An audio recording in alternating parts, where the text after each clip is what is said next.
مسجد کے خطیب، مسجد کا امام، مسجد کا مؤذن، مسجد سے متعلق خدمت گزار آپ کے ماتحت ہیں، آپ کی رعیت میں ہیں، ان کے ذمہ دار ہیں آپ لوگ، ان کے متعلق ایک ایک چیز کی خبر رکھنا آپ کی ذمہ داری ہے، مسجد کی ایک ایک چیز کی ضرورت کے متعلق ذمہ داری رکھنا آپ کی ذمہ داری ہے، مصلیوں کے آنے اور نہ آنے کے متعلق سوچنا آپ کی ذمہ داری ہے، کون افراد مسجد کو آتے ہیں اور کون نہیں آتے ہیں، اور جو نہیں آتے ان کے متعلق فکریں کرنے کی ذمہ داری آپ لوگوں کی ہے۔ بہت معافی کے ساتھ عرض کرتا ہوں کہ عام طور پر ہماری مسجدوں میں پخانے کی صفائی کرنے والا مؤذن ہوتا ہے، کیا جواب دیں گے اللہ کے پاس؟ جو آدمی آپ کو نماز کے لیے بلا رہا ہے آپ اس سے پخانے صاف کراتے ہیں؟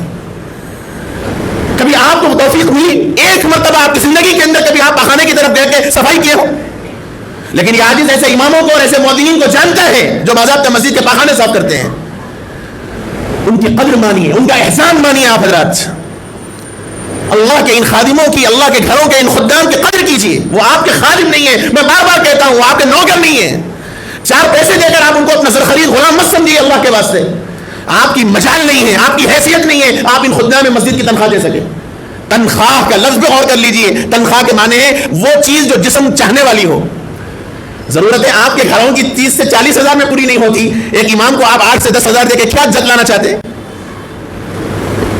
امام اگر مسجد کو نہ آئے، کسی وجہ سے نماز میں نہ آ سکے، تو ادنا سے ادنا کمیٹی کا رکن یہ سمجھتا ہے کہ میں پوچھنے کا حقدار ہوں۔ کمیٹی کا ایک رکن کیا بن گیا؟ بادشاہ بن گیا اپنے وقت کا۔ وہ مسجد کا امام بھی ایک خادم ہے، اس کی بھی ضرورتیں ہیں، اس کے حالات بھی ہیں، اس کے بھی اپنے گھر ہیں، اس کے بھی اپنے تقاضے ہیں، اس کے گھرانے کے اندر بھی بیماریاں ہیں۔ کبھی آپ نے سوچا ہے کہ 8 سے 10 ہزار آپ ایک امام کو اور ایک مؤذن کو دے کر آپ اتنا چاہتے ہیں کہ ایک وقت کی بھی غیر حاضری اس کی نہ ہو؟ اور آپ کسی جگہ جاب کرتے ہیں تو آپ کو مہینے کے 2 چھٹیاں چاہیے، کبھی آپ نے امام کو دی چھٹی؟ کیا گھر کے تقاضے اس کے پاس نہیں ہے؟